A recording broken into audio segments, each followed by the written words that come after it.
श्रीमद् वाल्मीकि रामायण बालकांड 10वां सर्ग।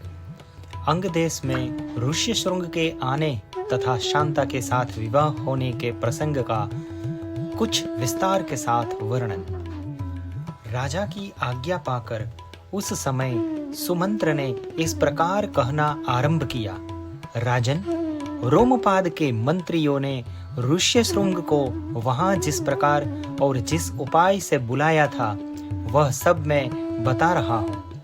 आप मंत्रियों सहित मेरी बात सुनिए। उस समय अमात्यों सहित पुरोहित ने राजा रोमपाद से कहा, महाराज, हम लोगों ने एक उपाय सोचा है जिसे काम में लाने से किसी भी विघ्न बाधा के आने की संभावना नहीं है।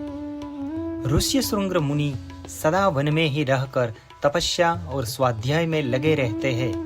वे स्त्रियों को पहचानते तक नहीं है और विषयों के सुख में भी सर्वथा अनभिज्ञ है। हम मनुष्यों के चित्त को मत डालने वाली मनोवांछित विषयों का प्रलोभन देकर उन्हें अपने नगर में ले आएंगे। अतः इसके लिए शीघ्र प्रयत्न किया जाए। यदि सुंदर आभूषणों से विभूषित मनोहर रूप वाली वेश्याएं वहां जाए तो वे भांति भांति के उपायों से उन्हें भुलाकर इस नगर में ले आएंगी। अतः इन्हें सत्कार पूर्वक भेजना चाहिए। यह सुनकर राजा ने पुरोहित को उत्तर दिया, बहुत अच्छा, आप लोग ऐसा ही करें। आज्ञा पाकर पुरोहित और मंत्रियों ने उस समय वैसी ही व्यवस्था की। तब नगर की मुख्य मुख्य वेश्याएं राजा का आदेश सुनकर उस महान वन में गई और मुनि के आश्रम से थोड़ी ही दूर पर ठहरकर उनके दर्शन का उद्योग करने लगी। मुनि कुमार ऋष्यशृंग बड़े ही धीर स्वभाव के थे, सदा आश्रम में ही रहा करते थे। उन्हें सर्वदा अपने पिता के पास रहने में ही अधिक सुख मिलता था, अतः वे कभी आश्रम के बाहर नहीं निकलते थे। उन तपस्वी ऋषि कुमार ने जन्म से लेकर उस समय तक पहले कभी न तो कोई स्त्री देखी थी और न पिता के सिवा दूसरे किसी पुरुष का ही दर्शन किया था। नगर या राष्ट्र के गांवों में उत्पन्न हुए दूसरे प्राणियों को भी वे नहीं देख पाए थे।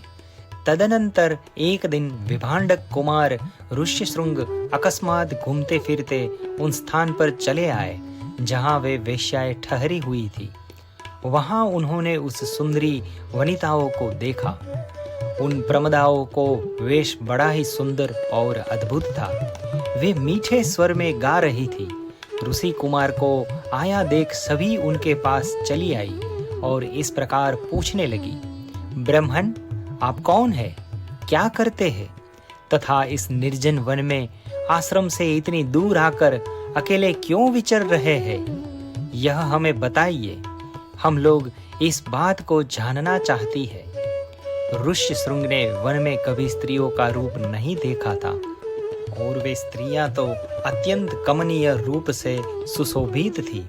अतः उन्हें देखकर उनके मन में स्नेह उत्पन्न हो गया। इसीलिए उन्होंने उनसे अपने पिता का परिचय देने का विचार किया। वे बोले, मेरे पिता का नाम विभांडक मुनि है, मैं उनका औरस पुत्र हूँ। मेरा ऋष्यशृंग नाम और तपस्या आदि कर्म इस भूमंडल में प्रसिद्ध है। यहाँ पास ही मेरा आश्रम है। आप लोग देखने में परम सुंदर है, आप मेरे आश्रम चले, वहां मैं आप सब लोगों की विधि पूर्वक पूजा करूंगा। ऋषि कुमार की यह बात सुनकर सब उनसे सहमत हो गई। फिर वे सब सुंदरी स्त्रियां उनका आश्रम देखने के लिए वहां गई। वहां जाने पर ऋषि कुमार ने यह अर्घ्य है, यह पाद्य है तथा यह भोजन के लिए फल मूल प्रस्तुत है, ऐसा कहते हुए उन सब का विधिवत पूजन किया।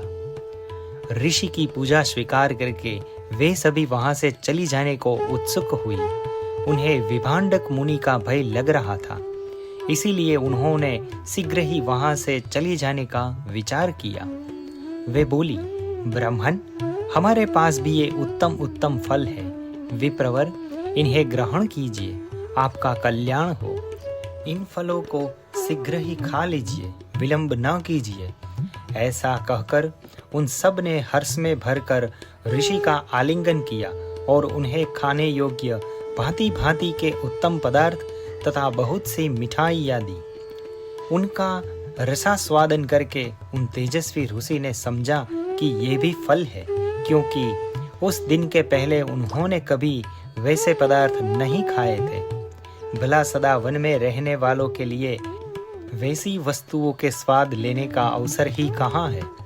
तपश्चात उनके पिता विभांडक मुनि के डर से डरी हुई स्त्रियां व्रत और अनुष्ठान की बात बता उन ब्राह्मण कुमार से पूछकर उसी बहाने वहां से चली गई। उन सब के चले जाने पर काश्यप कुमार ब्राह्मण ऋष्यशृंग मन ही मन व्याकुल हो उठे और बड़े दुख से इधर उधर टहलने लगे। तदनंतर दूसरे दिन फिर मन से उन्हीं का बारंबार चिंतन करते हुए शक्तिशाली विभांडक कुमार श्रीमान ऋष्यशृंग उसी स्थान पर पहुंच गए। वहां पहले दिन उन्होंने वस्त्र और आभूषणों से सजी हुई उन मनोहर रूप वाली वेश्याओं को देखा था। ब्राह्मण ऋष्यशृंग को आते देख तुरंत ही उन वेश्याओं का हृदय प्रसन्नता से खिल उठा। वे सब की सब उनके पास जाकर उनसे इस प्रकार कहने लगी, सौम्य, आओ आज हमारे आश्रम पर चलो। यद्यपि यहाँ नाना प्रकार के फल मूल बहुत मिलते हैं, तथापि वहाँ भी निश्चय ही इन सब का विशेष रूप से प्रबंध हो सकता है। उन सब के मनोहर वचन सुनकर ऋष्यशृंग उनके साथ जाने को तैयार हो गए और वे स्त्रियां उन्हें अंग देश में ले गई। उन महात्मा ब्राह्मण के अंग देश में आते ही इंद्र ने संपूर्ण जगत को प्रसन्न करते हुए सहसा पानी बरसाना आरंभ कर दिया। वर्षों से ही राजा को अनुमान हो गया था कि वे तपस्वी ब्राह्मण कुमार आ गए। फिर बड़ी विनय के साथ राजा ने उनकी अगवानी की और पृथ्वी पर मस्तक टेक कर उन्हें साष्टांग प्रणाम किया। फिर एकाग्र चित्त होकर उन्होंने ऋषि को अर्घ्य निवेदन किया तथा उन विप्र शिरोमणि से वरदान मांगा, भगवान, आप और आपके पिताजी का कृपा प्रसाद मुझे प्राप्त हो। ऐसा उन्होंने इसीलिए किया कि कहीं कपट पूर्वक यहाँ तक लाए जाने का रहस्य जान लेने पर विप्रवर ऋष्यशृंग अथवा विभांडक मुनि के मन में मेरे प्रति क्रोध न हो। तत्पश्चात ऋष्यशृंग को अंतःपुर में ले जाकर उन्होंने शांत चित्त से अपनी कन्या शांता का उनके साथ विधि पूर्वक विवाह कर दिया। ऐसा करके राजा को बड़ी प्रसन्नता हुई। इस प्रकार महातेजस्वी ऋष्यशृंग राजा से पूजित हो संपूर्ण मनोवांछित भोग प्राप्त कर अपनी धर्मपत्नी शांता के साथ वहां रहने लगे। इस प्रकार श्री वाल्मीकि निर्मित आर्ष रामायण आदि काव्य के बालकांड में 10वां सर्ग पूरा हुआ।